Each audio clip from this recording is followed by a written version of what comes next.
Shazam?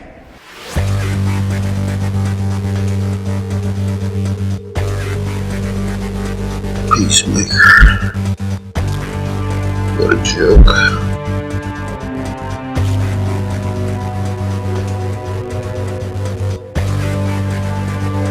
I'm nobody. I came because I have no choice. I came to save my home and the people that I love.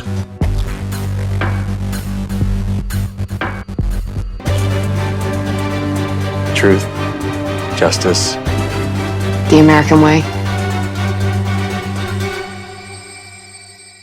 I'm vengeance.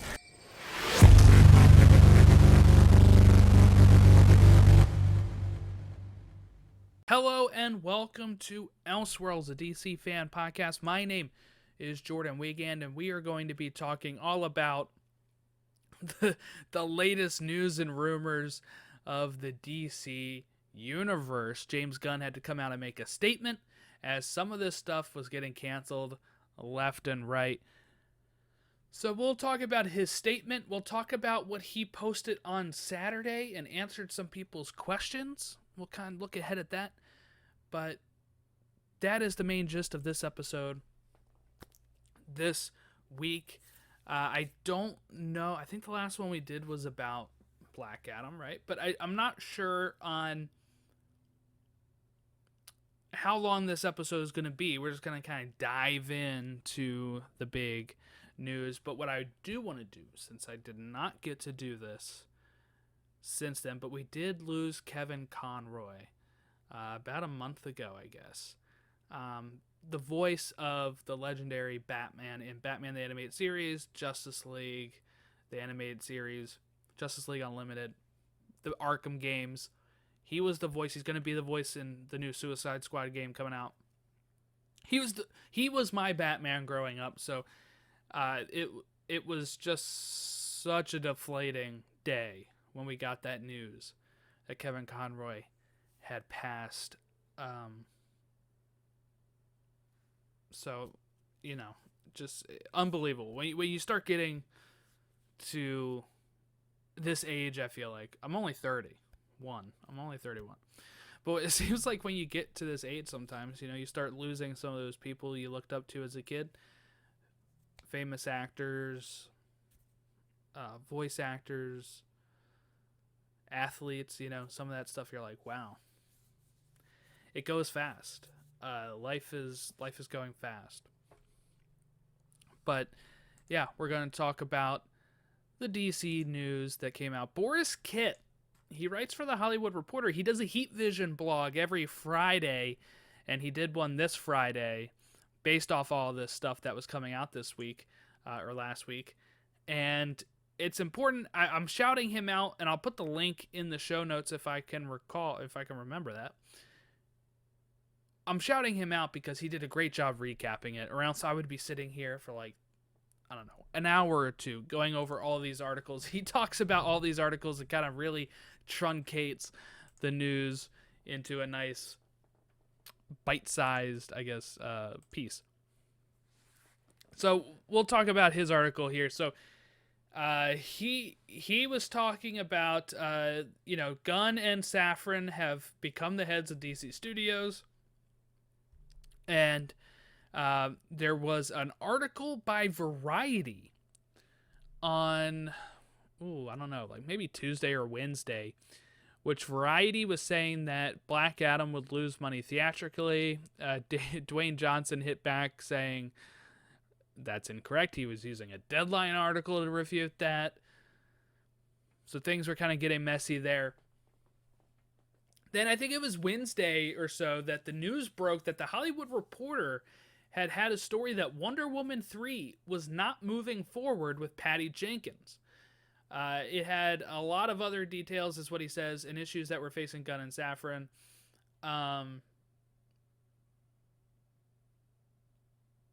Yeah. So apparently, a lot of people freaked out about this right away. They were like, "Oh my goodness, he's already canceling stuff," and people turned on James Gunn like that. Literally, I saw it happen in real time. Now, I think a lot of those people that turned on him were probably already halfway turning against him anyway, so I don't know how much that holds there, but it was happening. People were freaking out, and I'm usually pretty measured about that. I think the most frustrated I was with Zaslav when he canceled Batgirl, a completed film. But there's this weird mentality that people are having, I feel. And the mentality is, James, we want you to continue the universe as it is, with the actors we like. And when he is maybe not leaning that direction, they're getting frustrated. I get it. You like what you like, right? You understand. I understand preferences and all that kind of stuff. I have my own preferences. But I guess the question is, did we really think he was just going to kind of keep on rolling with something that wasn't working? And he might, I guess, right? I mean, he might keep some of these actors around, but I really do think that the probability of heading towards a full reboot is at its greatest it's ever been. I do. I really do think that. I think that right now, the probability of us getting a full reboot of the DC Universe in film is at the greatest it has ever been. And I don't blame him if he wants to do that. When you get hired as the CEO of a new studio, this is a new studio. None of these previous films were DC Studios films. They were DC films underneath the umbrella of Warner Brothers. They'll still be under the umbrella of Warner Brothers, but they'll be produced by DC Studios. A brand new studio. CEO'd by James Gunn and Peter Safran. Did we really expect him to not want to put his own stamp on things? Did we really expect him to not want to put his chart his plot points out for what he wants? He keeps calling this the greatest story ever told, isn't that what or the biggest story ever told? He keeps calling it. I have James Gunn's quotes here. We'll read them in a second. But for sure, he is putting that type of title on it. And he wants it to spread across film, TV, animation, gaming. I don't think you can do that with the type of continuity issues we're already facing in the DC Universe. I mean, how many times do people ask, okay, which Justice League is canon? 2017 theatrical or Zack Snyder's? The official stance is the theatrical. The one that people liked? Well, it depends on who you're asking. I know people that didn't like Zack Snyder's Justice League because it's so long. They still didn't like the 2017, but they don't see it as a big upgrade. And there's issues I have with Zack Snyder's Justice League, of course. Superman, like, holding up a severed head. The brutality that's in it. The aspect ratio. I don't like that either. So where do we draw the line? And how can we get on Gunn when he's only been in the job for a month and he's still plotting this out? He's supposed to give his presentation to Zaslav this week, according to the stories. But yes, everybody's freaking out about Wonder Woman not moving forward with Patty Jenkins. I think that was the key part. We still don't know if Gal Gadot is going to be in it, and they're just getting rid of Patty, or if we're totally trashing this whole thing. And that's kind of the big question. So there's also Patty Jenkins having troubles taking notes from the studio. This was an article with The Wrap. They were saying that there was conscientious back and forth between Jenkins and Warner Brothers' Michael DeLuca. And she sent him the Wikipedia link to the definition of character arc. I'm not big on that, by the way. I'm not really big on the passive. I feel like it's very passive aggressive, right? Like, I'm going to send you this definition on character arc because I don't like your notes. It makes me question what the note was anyway. If she was overreacting to it, or if it's actually warranted because they didn't like a certain growth that the character was showing. It's that kind of stuff, right? It's like, okay, and at a certain point you're like, is this a Warner Brothers issue, which has been frequent? How many times they mess around with stuff. But also, we're starting to run into this worrisome trend for Patty Jenkins where she loses her Star Wars film, Rogue Squadron. She loses Wonder Woman 3, but before that, she also lost Cleopatra, which she was working for Paramount with Gal Gadot. I'm not sure if they were all due to this type of stuff or if it was scheduling issues or what. That's what the rumor was for Rogue Squadron, is that, well, she was going to be busy with Cleopatra and this, Wonder Woman 3, and now both those are canceled. Or if it's a issue with working with the studios. I don't know. I'm not really going to speculate on that. I'm just saying that there was a trend there, I guess. Yeah. Well, and the day before the Hollywood Reporter story, Gal Gadot did go on Twitter and thanked her friends and said, "Can't wait to share her next chapter with you," talking about Wonder Woman. So that's kind of... I think some people are reading into that a bit. But sometimes these actors don't know this stuff till it breaks also. I mean, how many times do we have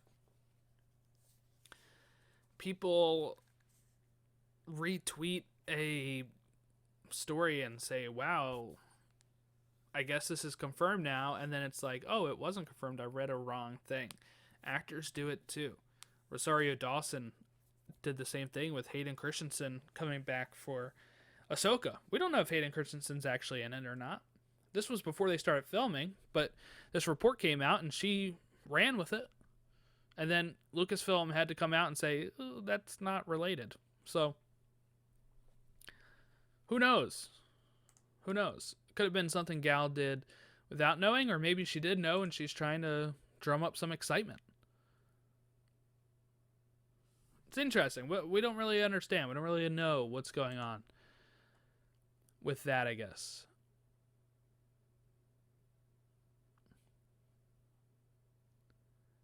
So that was something. That was all about Wonder Woman. Mystery Man Revealed is the subheading of this thing by Borys Kit on this article. Man of Steel 2 is stalled out. So apparently, Stephen Knight, who was the creator of Peaky Blinders on Netflix, and I guess that's the Apple TV show with Momoa. And he also wrote the movies Spencer and Eastern Promises. He wrote a treatment for Man of Steel 2 in the fall. It didn't thrill Warner executives who gave notes. So again, we just heard that with Wonder Woman 3. We're hearing that now again with this film. Is it just Warner's picky? This is before Gunn gets hired, by the way, and Safran get hired. So before things could go to the next level, is what Borys Kit puts here, which may or may not have included hiring another writer, given Knight's very busy schedule. Gunn and Safran were hired and development promptly ended. So, I know 2 months ago, probably the last episode we did, talking about Black Adam, talking about how excited I was about Henry Cavill coming back. May not be. And you know what? I'm fine with it. If we're gonna get some Superman movie, I'm not tied to a certain actor. I think it's funny. It's funny when people are. We've had at this point, I don't know, 1 million Batmans, and we've had 3 Spider-Man live action actors at this point, and I think each of them brings something unique to the role and different acting fitting. It fits their universe, right? Like, I think Tobey's great for the Raimi films. Garfield's good for the Webb films. Holland's great for the MCU films. And we've had, my goodness, in my lifetime, if we're looking at just films, only 3 Supermen. 2 Supermen. Did I do that wrong? I don't know. Yeah, by the time that I was born, Christopher Reeve, Superman's done. But I've watched him a lot growing up, so I guess he feels like in my lifetime. But we got Brandon Routh on Superman Returns in 2005. And Man of Steel in 2013. Henry Cavill. Those are also the only 2 standalone Superman movies we have had since I was born in 91. Superman, the first superhero.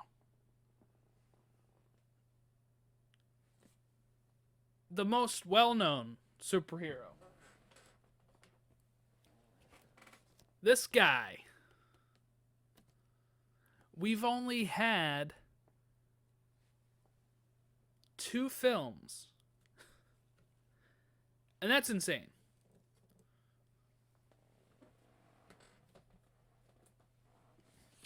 In that time, we have had a trilogy of Spider-Man films, a duology of Spider-Man films, and another trilogy. What is that? That's 8 Spider-Man films?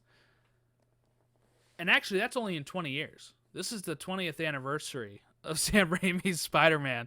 And in those 20 years, we've had 8 films. Plus appearances in Infinity War, Endgame, Civil War. We've had 2 Superman movies. Plus an appearance in BVS and Justice League. And now Black Adam, I guess. It's not enough. It's frankly not enough Superman.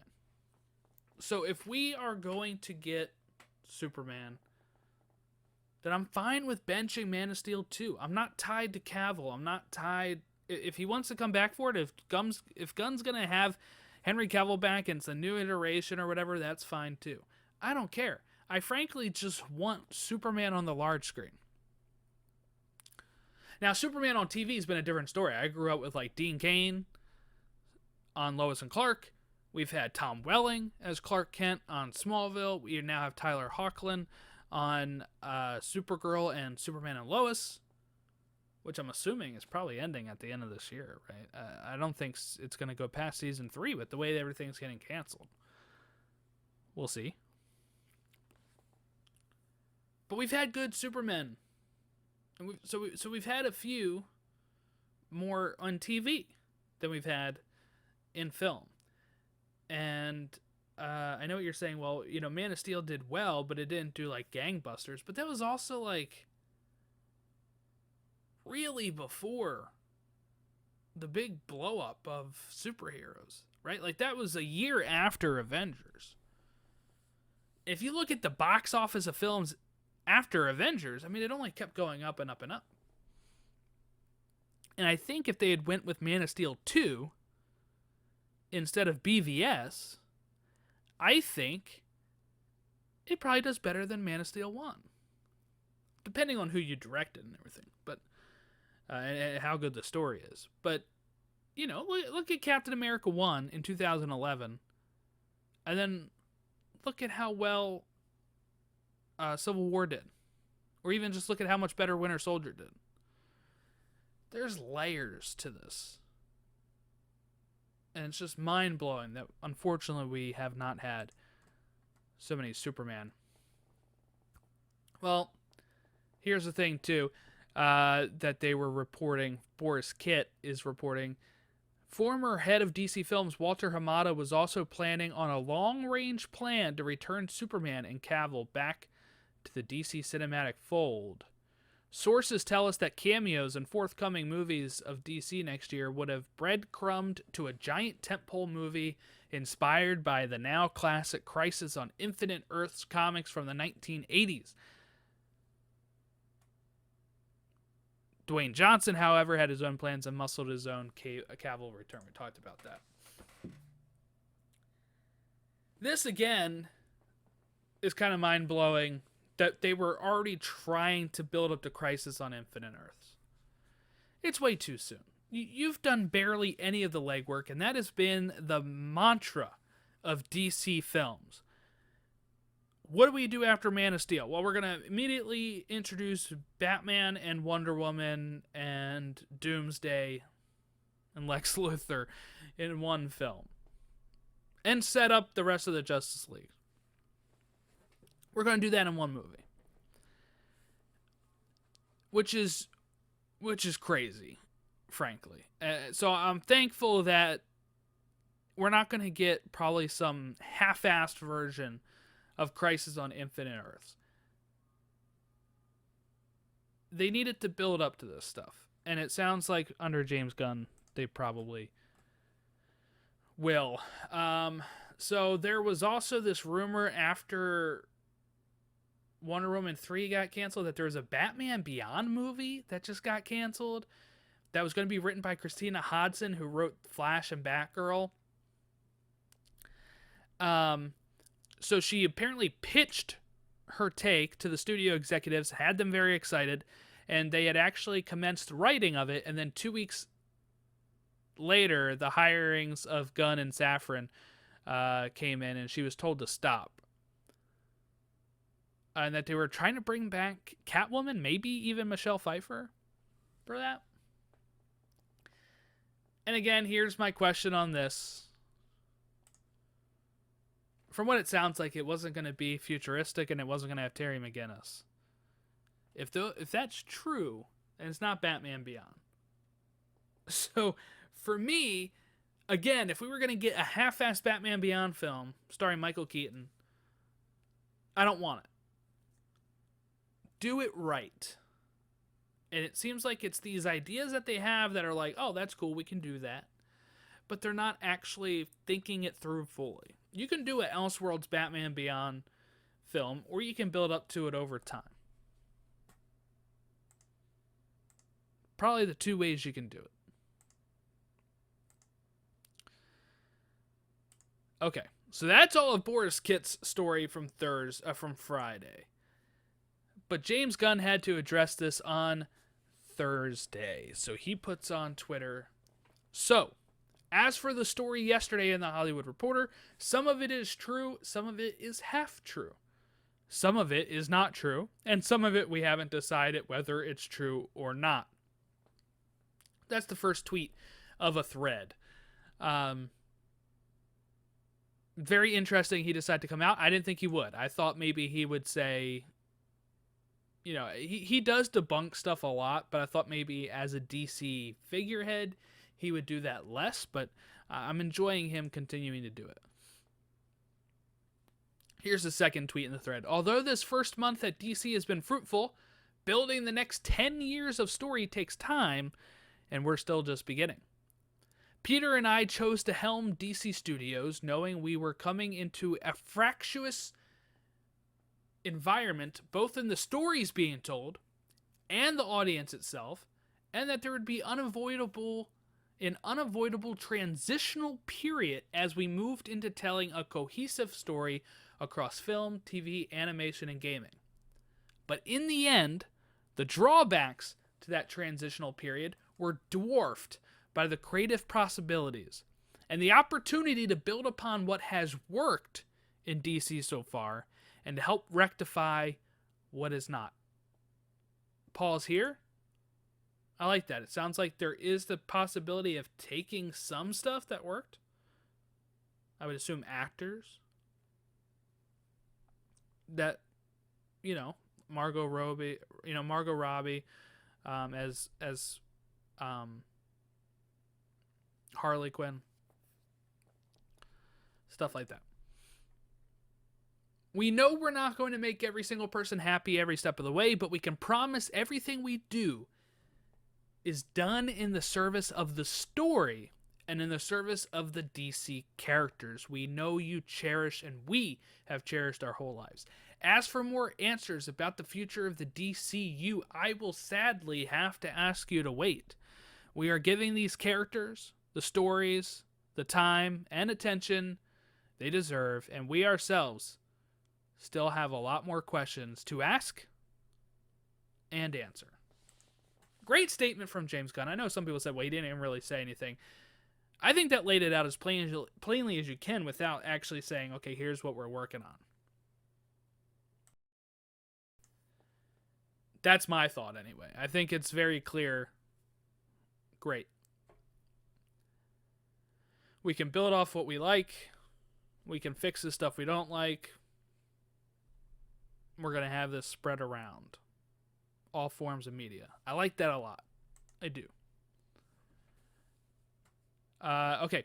On Saturday, James Gunn would share a poster for Superman the movie and made a tribute for the film's 44th anniversary. He then answered some questions in the comments that some of the fans have, and this may alleviate some fears. Somebody asked, hey James, please tell us if we're going to see Superman. We've been starved of the greatest comic book character on the big screen for ages.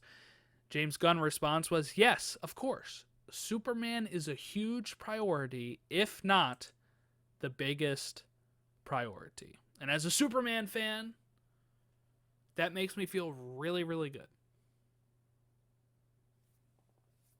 They're putting him that high on the pedestal. This is one of their biggest priorities. That's great. I agree. He's probably the biggest priority.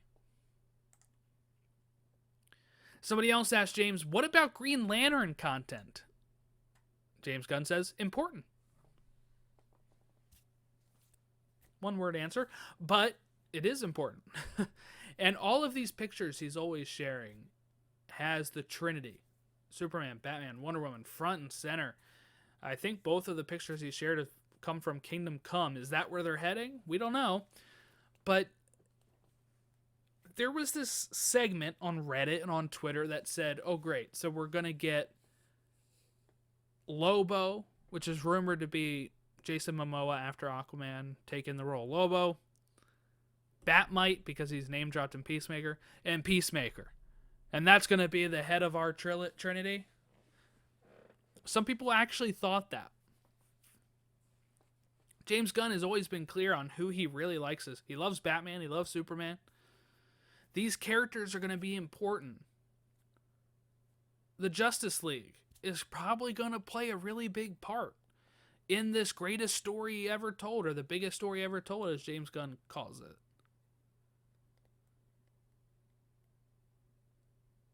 So overall, it's really important. And I think in the end of it, we're going to come out better than we are right now.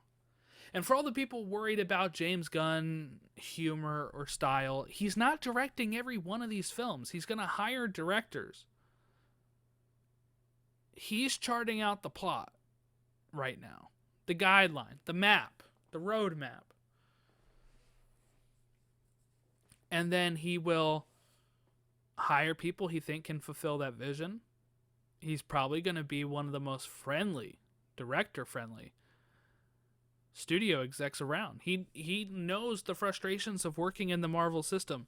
He also knows how much freedom he had it when he came to DC. He's going to take the best of each world. I wouldn't be shocked if years from now we're looking back at this and saying this was the best thing to happen to DC. And I'm sure there will be some people that say this was better than the MCU. I'm not saying that's where I'll come across on it, but I'm saying there will definitely, I mean, people already think that about some of the DC stuff, right? So I'm assuming there will be some DC fans that say, hey, this is great. We got the best of both worlds here. But yeah, so that is what we're looking at for coming up. So, supposed to be presenting that later this week to Zaslav. And hey, we might start getting announcements in January. I think he said he might come out and say, I think it was a few tweets ago, maybe like last month, where he said that you'll have to wait a month or two to get the full picture. So maybe they might announce something in January, or might start hearing stuff through the trades, and then Comic-Con maybe get this big unveiling of the DCU plans. But as somebody that's a fan of Marvel and a fan of DC, I'm down for this. I am so ready to have something that is more cohesive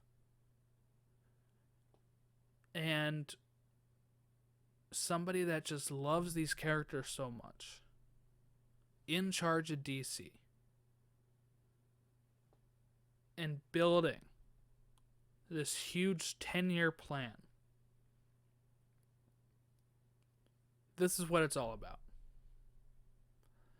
The first movie we should get is probably in 2024 then, because the rest of 2023 is all stuff that's already been filmed. Shazam 2, Fury of the Gods, Aquaman the Lost Kingdom, Blue Beetle. I think that's it. Flash. Almost forgot the Flash. And then maybe we start actually kicking it off in 2024, which means you're probably going to get, the roadmap. It's going to be said maybe out loud in January, and you probably have filming for the first project maybe start in the summer and come out next summer, 2024. That's a possibility. They make these films in these tight time frames of a year and a half. Anyway, I am so down for this. I am so ready to have Superman front and center. Give us Green Lantern. Give us the Justice League. Let's do it. Okay.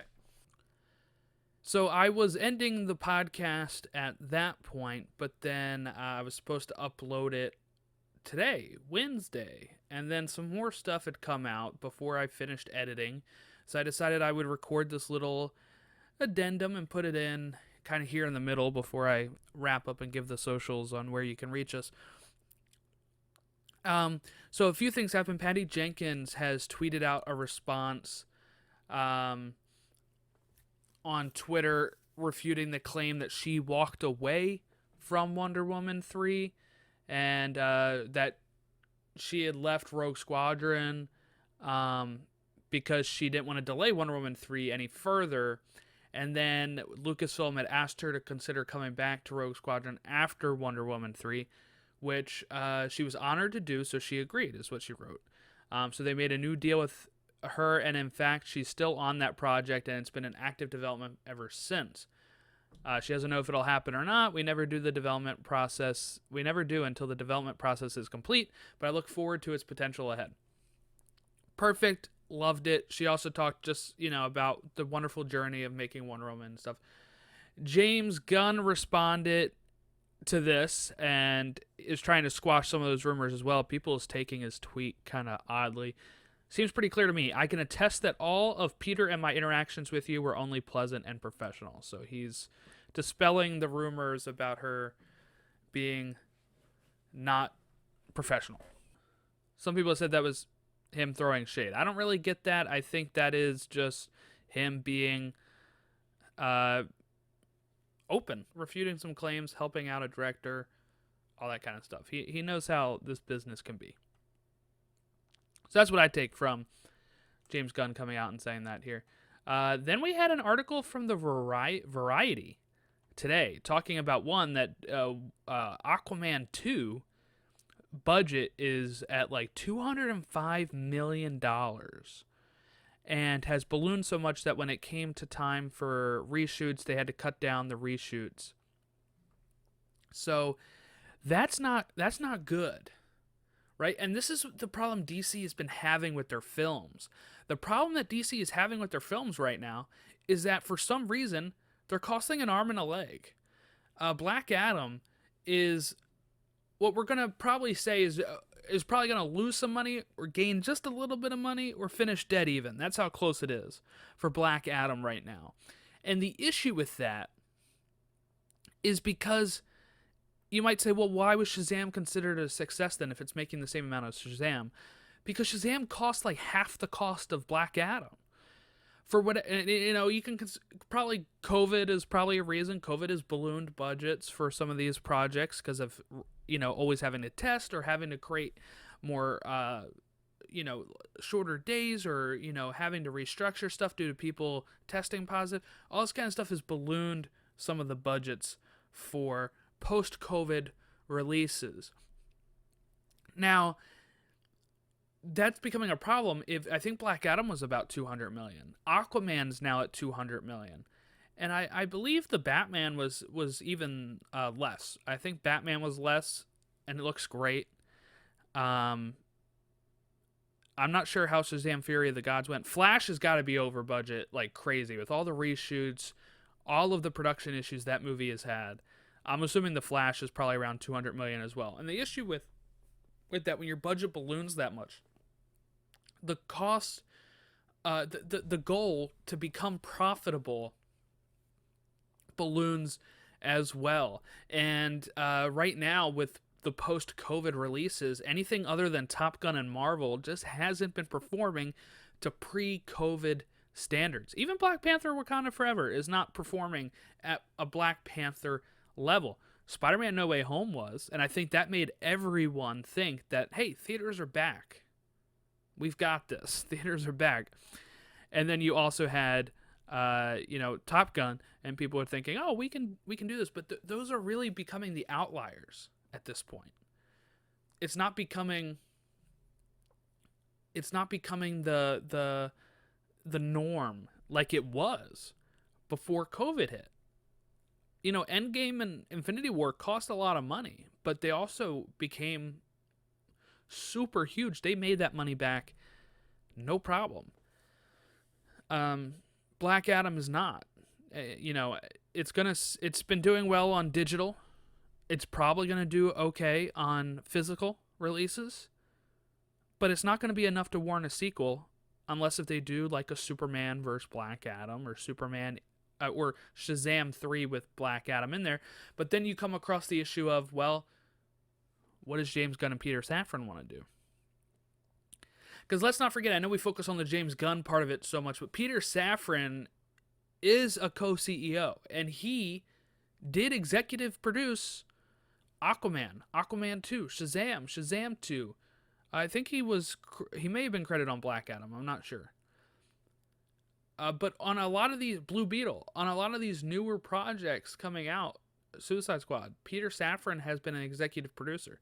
So what they're going to have to decide to do now is, what do we take and what do we get rid of? Or do we reboot the whole thing? And this is where that Variety article comes in here. This Variety article says that a well-placed source is stating that Gunn and Safran have been having conversations about possibly,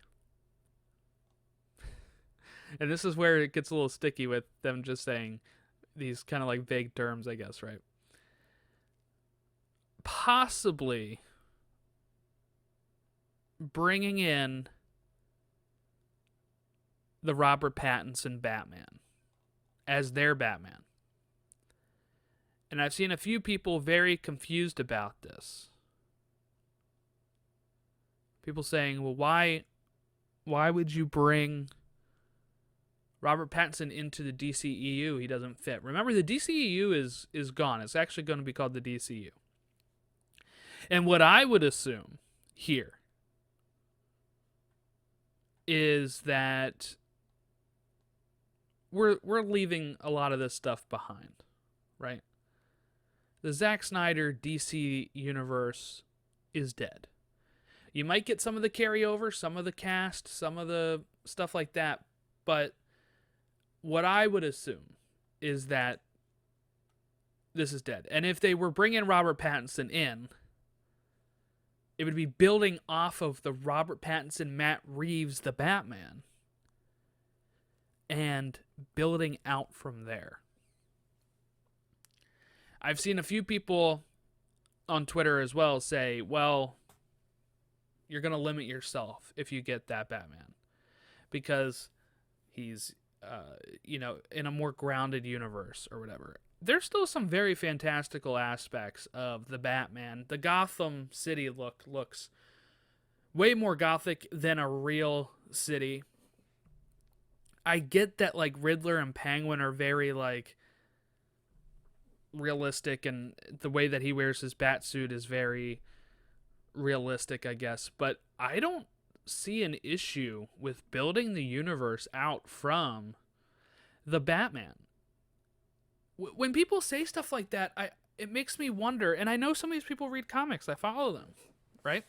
But when people say stuff like that, I'm thinking, well, year one comic book is very grounded, but still is canon and kind of like sits in this world, or people adapt it into their canon, right? Sits in this world of aliens and, Martian Manhunter, Booster Gold, Superman, all these characters that are more fantastical. Some people think that they can't interpret a Mr. Freeze or a Poison Ivy or a Clayface in Matt Reeves' universe. I think they can. Batman kind of always starts this way, doesn't he? Where he starts off a little more realistic, fighting the mob, fighting criminals like that, and then you get the introduction of people like the Joker, like Poison Ivy, like Clayface, Scarecrow. And Scarecrow has been interpreted to be more realistic than some of those people I just mentioned before. What I would say, too, is James Gunn is probably only going to do this if he can get Pattinson and Reeves on board. If not, this is not going to be the direction they go. He understands, like I said earlier, I think. I don't know. It's been a few days since I recorded the first part of this. But he understands the creative process. He understands wanting to do his vision. So I would think if Reeves puts up a fight on this, and I believe they're friends as well, so they can probably have an honest discussion about this. And if he's, if Reeves says no, I don't think James is going to push, and they'll be like, okay, we'll get something else for Batman. I think it's something just exploring the possibility. And Gunn is so good at like understanding. I mean, obviously he brought the Guardians to life, right? So he understands that there's more than just realism in comic books, right? He had Weasel and King Shark in the Suicide Squad. He understands there's more than just the realism of Batman, that I think they could branch out from there. This is a Batman who's in year 2 of crime fighting in the Batman, Robert Pattinson. That's perfect time to introduce a Robin. God, I hope we get a Robin soon. If not in Matt Reeves' Batman, if they do a separate Batman for the DCU, give us Robin, give us Nightwing, give us Batgirl, give us Tim Drake Robin. Give us all of these great characters in the Bat universe. Jason Todd, Red Hood, give us that, and I think I would be very, very pleased with either way. But you can build out the Superman and stuff into Matt Reeves' Batman. I like, when I watch the Batman, I never sit there and think, Superman can't exist in this. It might be more like, I think Superman fits less in something like The Dark Knight than in the Batman. Like, I think The Dark Knight and that whole trilogy is more based in realism. I mean, Gotham looks like Chicago most of the time, right? In this iteration, Gotham looks like Gotham to me. And I've talked about it on my review of the Batman, and when we had my cousin Brandon on and we talked about sequel ideas for the Batman, on what this universe can produce and stuff. And I think I lean more of the way of keep it separate if you're going to bring him into the existing DCEU. But if you're going to build a whole universe around this Matt Reeves Batman, and I know people say, well, he can have his whole own universe. And he already is. They're building the Penguin show. They're building like a an Arkham show or something. So he already is getting kind of that leeway to do that, and then you can just build off of it even more. It's usually said, Batman starts out fighting the mob and fighting real criminals, and then as Batman shows up, the crazies and, the costumed villains start creeping out a bit more, right? And you can do the same thing with this, and you can just assume that maybe Superman is already landed in Kansas somewhere in Smallville and is maybe just a few years younger than Batman, and he's learning his stuff now. Like, the fact that Batman, the fact that Batman even exists in the DC universe is crazy as well. He's just a guy, right? He's just a guy who can fight and who has great money with weapons and all that kind of stuff. In the comics, Superman and Batman coexist. You can do the same thing. When he's in Gotham fighting his villains, it's going to be more focused on his world, his stuff. But when he branches out and he has to help the Justice League or help Superman, you get all of that. That's how I can kind of see it going forward if we're going to use Matt Reeves and Robert Pattinson's The Batman. I don't think it inherently doesn't work, is my point. So I could probably sit here all day speculating on how they're going to fit this all in if they were to do this. But I'm not going to, because this might all be moot, right? James Gunn and Matt Reeves might say, you know what, that's not the way that we want to go. I'll let you continue what you're doing. We're going to do something different over here. And then all the speculation is worthless. But I wanted to address it because I was going to put this episode out. And if anybody had just seen the news, they'll be like, well, he didn't even mention that at all. So I wanted to make sure that I hopped in here. I had some things to say about this. So I wanted to come in here and re-record some things before I put it up. And, hey, leave your thoughts. Do you think these characters can coexist in Matt Reeves' The Batman and its sequel? Let us know. Let us know. Pattinson said before, people said before that he would play it as long as we'd have him. So some people saying that he wouldn't want to do it, I think is wrong. And Matt Reeves does, I think he was asked in an interview before, and he said that he thinks that they could definitely still fit in this universe, those characters. So we'll see. We'll see where they go. But I would be very excited if that's the case. If that's the way they were going to go, I could see myself really, really excited for that possibility. All right, so I'm going to get you back to the rest of the recorded episode that I already did. This is going to pretty much be me telling the socials where you can find us. But thank you for humoring me and listening to that. That's where we'll wrap it up here. I hope everyone is excited as I am for this James Gunn, Peter Safran-led DC Studios and DCU. If you want to send me your feedback on your thoughts on what you want to see going forward, you can email us, elseworldsdcfan@gmail.com, and you can tweet us at elseworldsdcfan, facebook.com/elseworldsdcfan, and we're also on Instagram, elseworldsdcfan. But thank you all for listening. Have a great rest of your week, and we'll catch you next time.